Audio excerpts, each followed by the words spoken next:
Olá pessoal, boa tarde, sejam muito bem-vindos à nossa live semanal, todas as quartas-feiras, às 12 horas, nós estamos aqui para falar a respeito de direito digital, direito empresarial, direito preventivo com vocês. Espero que todos vocês estejam muito bem nessa quarta-feira. Eu, como vocês podem ver, estou muito bem mesmo, estou trabalhando.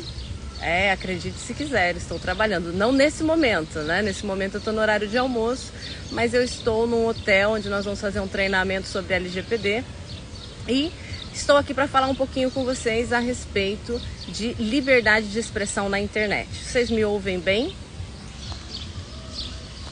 Estão me ouvindo legal? Coloca um ok aí para mim, se tiver bom o som, para a gente começar a conversar um pouquinho sobre o nosso tema.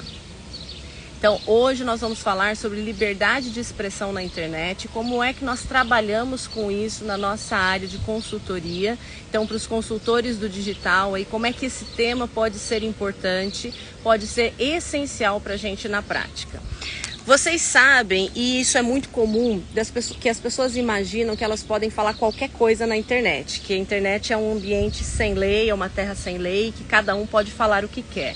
Isso não é verdade há muito tempo, aliás, nunca foi verdade, mas hoje, mais ainda, nós sabemos que a internet tem uma regulamentação própria e que, obviamente, se alguém extrapola os seus direitos na internet, essa pessoa pode ser penalizada. Acontece que o senso comum ainda não entendeu isso e é muito comum que as pessoas façam menções caluniosas, injuriosas, difamatórias na internet, inclusive com os nossos clientes. Então nós precisamos estar atentos para isso. Como é que eu uso isso no dia a dia? Alessandra, o que liberdade de expressão pode ter a ver com a consultoria que eu presto no dia a dia? Tem tudo a ver. Na internet nós temos algo que nós chamamos de reputação digital. A reputação digital é algo importantíssimo, tanto para a pessoa física quanto para a pessoa jurídica. Se vocês perceberem, quando sai alguma informação depreciativa com relação a muito grande para a imagem daquela pessoa. O que acontece? Assim como nós temos a nossa reputação no dia a dia, nós também temos a nossa reputação digital. E isso corre numa velocidade muito maior na internet, porque obviamente o número de pessoas que está vendo isso, que está tendo contato com aquela informação é muito grande. Eu quero dar um exemplo para vocês que aconteceu na Copa do Mundo e eu tenho certeza que vocês viram essa imagem, eu comentei inclusive com alguns dos meus alunos. Não sei se vocês viram quando o Richarlison fez o segundo gol no jogo do Brasil, ele foi e deu um abraço no Neymar. E o Neymar não se moveu. Não o abraçou e também não se moveu. Como nós sabemos que a expressão corporal é muito importante na nossa comunicação, né? A gente sempre diz, tem até um livro que chama O Corpo Fala, né? Aquela imagem acabou falando muito a respeito dele e isso correu nas redes sociais de uma maneira muito negativa. Eu estou dando esse exemplo para você entender como que a questão social, essa reputação digital, essa análise de comportamento que acontece na internet pode ressoar de maneira negativa.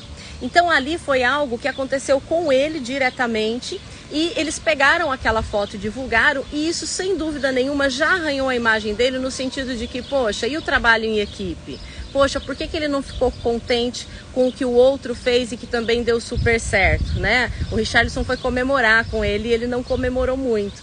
Então, essa percepção de quem é a pessoa no ambiente digital é algo muito importante e pode influenciar inclusive com relação a números, tá? Por quê? Porque uma pessoa que vai fazer publicidade com ele e que tiver, por exemplo, uma empresa relacionada a esportes, a jogos coletivos, isso já não cai bem, percebe? Então isso vai gerando uma imagem que pode ser uma imagem negativa para a pessoa. Isso nós chamamos de reputação digital. Eu estou dando o exemplo de algo que aconteceu, né? De um ato que ele fez. Agora, se entra uma outra pessoa para falar mal dele ou de qualquer outra pessoa, isso também ressoa de maneira muito negativa. O que eu estou querendo dizer para vocês é que tudo isso é a imagem que se faz da pessoa no ambiente digital. Esse conjunto de atitudes, do que se fala dela, do que ela fez, para onde ela foi, com quem ela foi, como é que ela se comportou diante de determinada situação, tudo isso gera uma imagem que nós chamamos de reputação digital.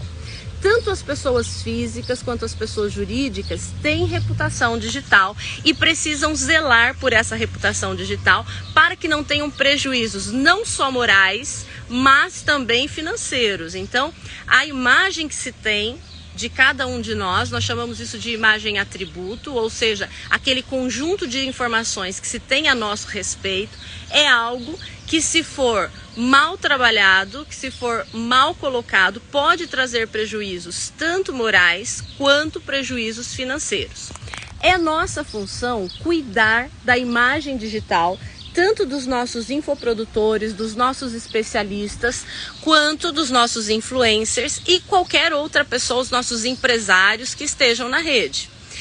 Tanto para a pessoa física quanto para a pessoa jurídica, uma informação incorreta pode custar muito dinheiro. Então, no dia a dia da consultoria, o que eu mais recebo no escritório são coisas do seguinte tipo. Alguém está falando mal da minha empresa, ou então eu sou um influencer e alguém está falando mal da minha pessoa. Percebam que não é uma opinião a respeito da pessoa, mas é algo que denigre a imagem da pessoa. Olá, boa tarde, Bruna, seja bem-vinda. Então, eu preciso, primeira coisa aqui, separar o que é uma informação que denigre a imagem da pessoa e o que é uma informação que eu simplesmente posso entender como uma manifestação de pensamento. Esse é o limite mais difícil de eu estabelecer com relação à liberdade de pensamento. Boa tarde, Rui, seja bem-vindo. As pessoas acham que elas podem dizer tudo o que elas pensam e isso não é verdade. Você pode pensar o que você quiser, porque ninguém manda no seu pensamento, né? Você vai pensar ali no seu lugarzinho, ok. Verbalizar ou escrever isso já é algo totalmente diferente. Principalmente se aquilo que você vai verbalizar ou escrever for afrontoso ou se enquadrar como uma calúnia, uma injúria ou uma difamação. Então, calúnia é quando você diz que alguém cometeu um crime, um fato determinado como crime. Injúria é quando você desdenha de uma característica da pessoa. Porque é gordo, porque é feio, porque é 4 olhos, qualquer coisa assim. Qualquer coisa que deprecie a pessoa. E a difamação é quando você diz que a pessoa fez algo contrário à moral e aos bons costumes. Então, todas as vezes que alguém veicula uma informação nesse sentido, eu preciso tomar providências. Por exemplo, eu tive já processos no escritório, e foram vários, de especialistas que colocam lá as suas aulas, as suas mentorias, e vem outras pessoas, inclusive um desses casos era um colega de profissão que começou a criticar duramente as teses e as técnicas que a pessoa usava. Essas técnicas não estavam incorretas, mas dependia de um ponto de vista do profissional. Só que essa pessoa que começou a fazer comentários na internet, fazia comentários depreciando a técnica, como se a pessoa estivesse agindo com imperícia. E isso comprovadamente não era verdade. Poxa, se eu tenho um especialista, se eu estou lançando um especialista que está colocando mentorias à venda e vem outra pessoa da mesma área, né, que trabalha com a mesma coisa, e começa a dizer que aquilo que está sendo colocado ali são coisas incorretas, eu acabo com o meu especialista, percebe? Obviamente se tratava de uma disputa, uma questão de ego, uma questão de uma disputa profissional entre eles e que o outro colega estava agindo sem nenhuma ética. Então nós entramos com uma ação judicial, mostramos para o juiz que os comentários eram totalmente depreciativos, que queria insinuar que a nossa especialista estava sendo imperita. Comprovamos tecnicamente que não havia imperícia de maneira alguma, que havia diferença de técnicas e aí cada um tinha liberdade para adotar a técnica que entendia mais coerente para o seu ponto de vista, e o juiz condenou essa pessoa a uma indenização justamente por esse abalo à imagem, a essa reputação digital da nossa especialista. Então, estou trazendo um exemplo para vocês que foi um exemplo verdadeiro que aconteceu com a gente, que um outro colega de profissão criticava a maneira que a colega trabalhava, dando a entender que ela estava sendo imperito, que ela estava realizando um procedimento da maneira incorreta, quando na verdade não era incorreto, era uma questão de pontos de vista. O juiz entendeu que de fato os comentários eram para depreciar. Imagina, os alunos ficavam super inseguros. Inclusive essa pessoa, esse colega de profissão que fez os comentários na internet, também chegou a abordar alunos, dizendo: olha, quem te ensinou a fazer isso? Isso aqui está errado. Olha a gravidade da situação. Você dizer que um outro especialista está ensinando da maneira incorreta e que o aluno não deve aplicar aquilo. Os alunos ficaram totalmente inseguros. Inclusive teve até uma menção de um pedido de desculpas público, para mostrar aos alunos que aquela pessoa estava agindo de maneira incorreta. Então teve a indenização, ainda teve a retratação pública, porque quando a pessoa faz uma ofensa pública, nós podemos no processo, além de pedir a indenização por essa ofensa, pedir a retratação proporcional ao agravo. O que é uma retratação proporcional ao agravo? Se a pessoa falou mal na internet, ela vai se retratar na internet. Se ela falou mal no Jornal Nacional, ela vai se retratar no Jornal Nacional. Para que não fique essa imagem ruim, a gente consiga preservar a imagem do nosso especialista. Esse foi um dos casos, quando um profissional falava mal do outro profissional. O outro caso que eu quero trazer para vocês foi um caso que nós tivemos, que a pessoa entrava tanto na internet quanto nos grupos de alunos. E aí era uma empresa que trabalhava tanto presencialmente quanto online, e aí eles diziam que o sócio era mau caráter, que o sócio era ladrão, queria só ganhar dinheiro, etc, etc. Infelizmente, as pessoas têm uma noção muito vaga de responsabilidade civil. Imagina, se eu digo que uma outra pessoa está roubando, está se aproveitando, que é ladrão, isso é uma acusação gravíssima. E tem gente que fala: não, mas é normal falar, político é ladrão, fulano de tal é ladrão. Não, não é normal. Nós estamos falando aqui de pessoas públicas, de reputação, de empresários que trabalham com reputação. A nossa área empresarial, ela está totalmente sedimentada, ela está totalmente ancorada em crédito. Você precisa ter crédito, você precisa ser uma pessoa bem vista, ter uma reputação ilibada para que você haja com todas as questões que você precisa trabalhar. Então, dizer que o dono de uma empresa é um ladrão é uma coisa muito grave. E aí nós também pegamos essas informações, fizemos lá a ata notarial, fizemos blockchain, porque tinha uma quantidade de informações muito grande para fazer com ata notarial, tudo ficaria caro. E entramos com a ação de indenização por dano moral e também na questão da calúnia, porque aí eu tenho uma tipificação não só civil, como uma tipificação penal também. A calúnia, ela vai ser punida no âmbito penal, é crime de calúnia, e também vai ser punida no âmbito civil, e aí para gerar a indenização.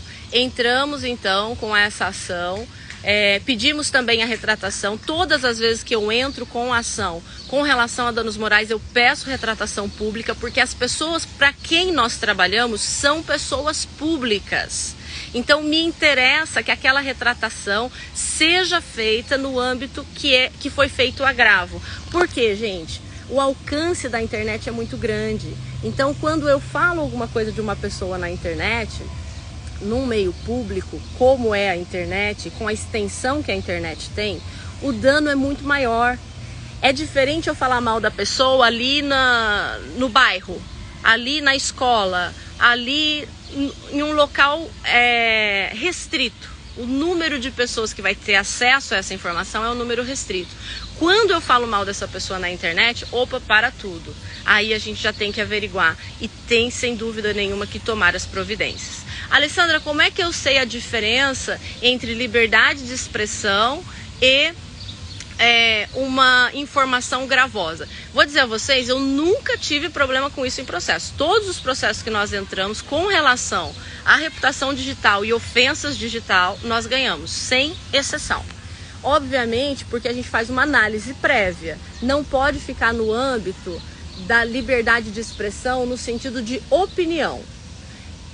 Quando eu chego numa rede social e digo, na minha opinião, a tese que você propaga não é a tese mais correta por conta disso. Eu estou discordando. Discordar não é atacar, não é agredir ninguém. Embora muitas pessoas entendam a discordância como uma agressão, não é, tá? Então discordar não é agredir ninguém. Você tá colocando, você pode sim discordar de qualquer pessoa que estiver na internet com os seus fundamentos. Ah, mas o fundamento não é lógico, é um fundamento de moral, é um fundamento de religião, não importa, cada um tem os fundamentos que quiser. O que eu não posso é extrapolar essa linha. Então, quando eu acuso, quando eu denigro, quando eu difamo, quando eu falo algo contrário à moral, aos bons costumes, quando eu uso palavras de baixo calão, quando eu faço afirmações de fulano é isso, fulano é aquilo, então, sem dúvida nenhuma, eu estou extrapolando a minha liberdade de pensamento e de manifestação. Inclusive, a própria Constituição diz, né, livre a manifestação do pensamento, sendo vedado o anonimato. Por que veda o anonimato? Porque se você manifestar o seu pensamento de maneira ilegal, ou seja, extrapolando o seu direito ali, extrapolando o que você poderia fazer, você vai ser penalizado. Por isso que se veda o anonimato. E eu acho que não é segredo para mais ninguém que a rede não é um local de anonimato. Antes as pessoas achavam que faziam um fake, que não seriam encontradas nunca, que elas podiam dizer o que elas queriam.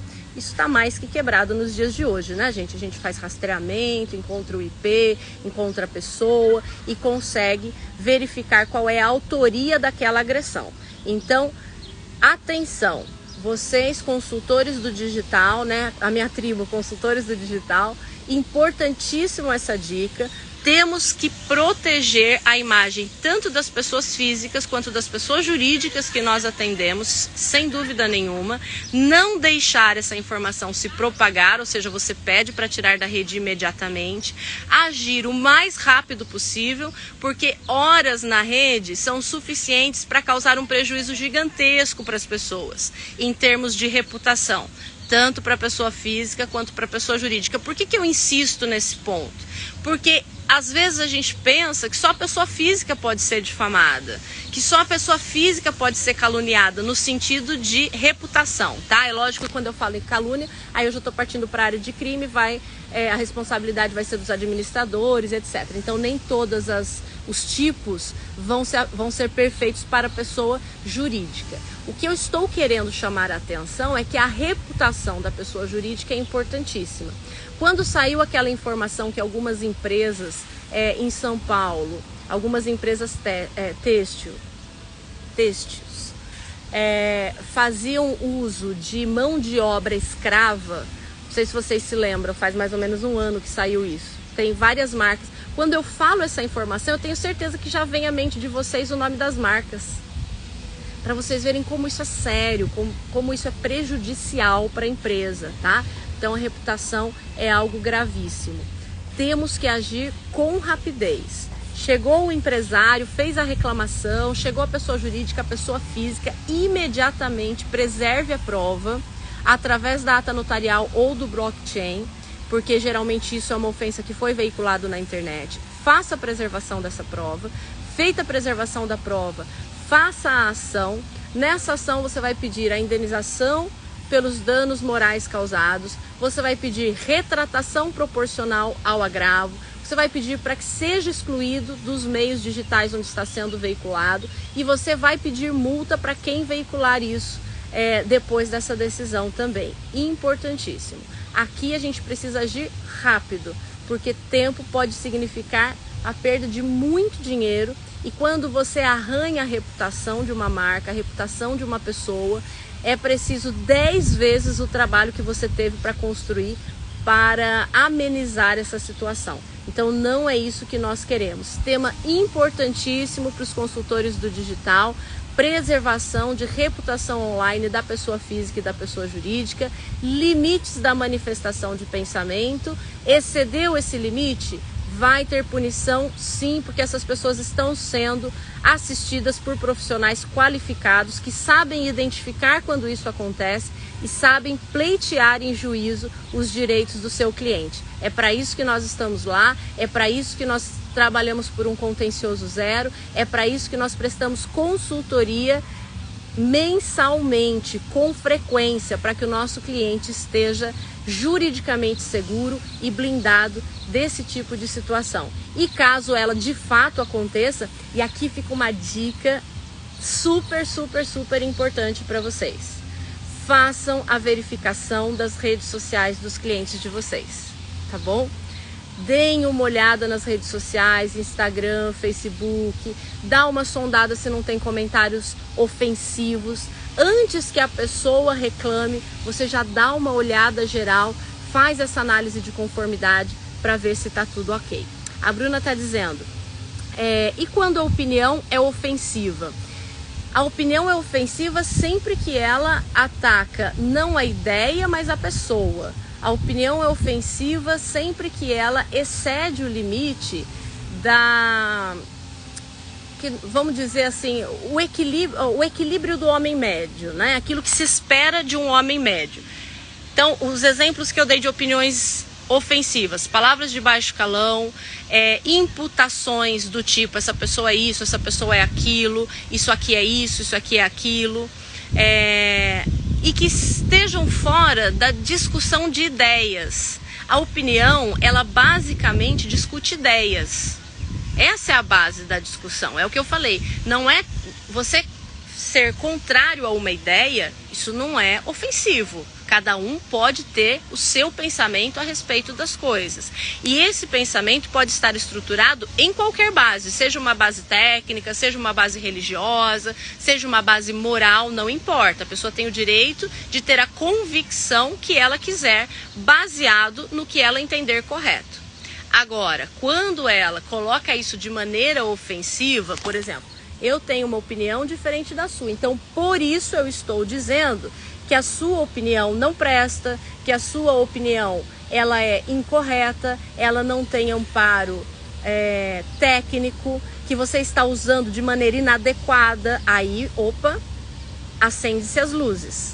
Então, é a diferença entre o respeito na diferença das opiniões e os ataques.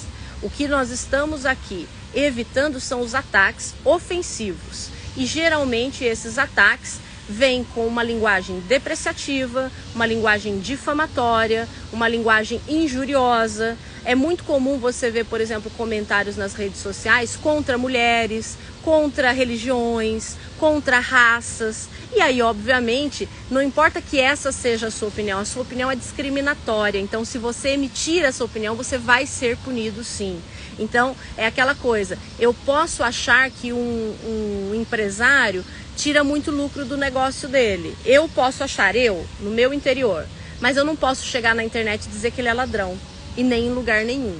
Porque aí eu estou imputando a essa pessoa um fato criminoso. E por isso, obviamente, eu vou ser punido. Então, a minha liberdade de expressão acaba onde começa os direitos fundamentais da outra pessoa. É essa sempre a análise que eu tenho que fazer. A minha liberdade de expressão acaba quando começa o direito do outro de não ser, por exemplo, acusado de um crime. Outra coisa, quem alega tem que provar, isso é um princípio básico do direito. Mas, em contraponto, vem também o direito à privacidade, dizendo que as pessoas podem se defender até contra ataques de verdade. Quando eu falo isso, meus alunos ficam impressionados. Não, mas essa pessoa é isso mesmo. Mas ela pode se defender até contra ataques de verdade. Então, tem que tomar muito cuidado com isso. Vou contar um caso rapidinho aqui pra gente encerrar. Quando eu fazia faculdade, lá no interior, né, faz um tempo já, um tempinho, né, não muito, um tempinho só. Tinha uma garota de programa que estudava no último ano da faculdade de Direito. Só que ninguém sabia que ela era uma garota de programa. E uma pessoa descobriu isso e divulgou para a faculdade toda. E a menina entrou com uma ação contra essa pessoa. E na ação ela alegava exatamente isso. Ela era, mas essa informação não podia ser divulgada porque estava dentro da esfera privada dela, ela nunca desejou que fosse divulgado e ela tinha o direito de manter essa informação de uma maneira privada. Isso é o que nós chamamos de você se defender até contra ataques de verdade. O direito à privacidade tem isso, tem essa proteção, tá? Então, quando você tem uma informação, ainda que ela seja verdadeira, você pode a informação. Então, até disso você está protegido. Então, muito cuidado. atentos aos nossos infoprodutores, atento aos influencers que sofrem ataques o tempo todo na internet e agindo rápido para evitar o prejuízo.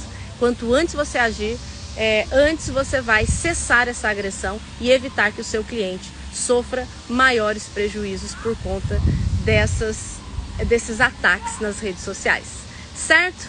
Beijo grande para vocês. Amanhã eu vou fazer o treinamento aqui de LGPD. Vou ver se eu consigo mandar umas fotos para vocês acompanharem também. Excelente final de semana, porque a gente já está na quarta-feira, quinta, sexta, sábado e domingo. Preparem-se aí para descansar um pouquinho no final do ano, mas nunca deixando de estudar, nunca deixando de preparar aí sua consultoria para começar o ano de 2023 com tudo. Beijo grande para vocês. Toda quarta-feira eu estou aqui dando dicas importantíssimas sobre direito consultivo, você não pode perder. E tem mais, agora a gente vai colocar de quarta e de sexta, hein? Então toda quarta-feira e toda sexta-feira você tem um encontro marcado comigo ao meio-dia. Eu vou procurar trazer todos os dias uma dica bacana, tanto na área de consultoria, quanto na área dos processos, quanto na área de direito digital, direito empresarial, e a gente vai compartilhando essas informações. Tá vendo o tempo aqui? Fechou. Eita, não vai dar para tomar um solzinho. Vamos lá. Beijo grande para vocês. Até sexta-feira nós voltamos com mais informações para vocês. Tchau, tchau.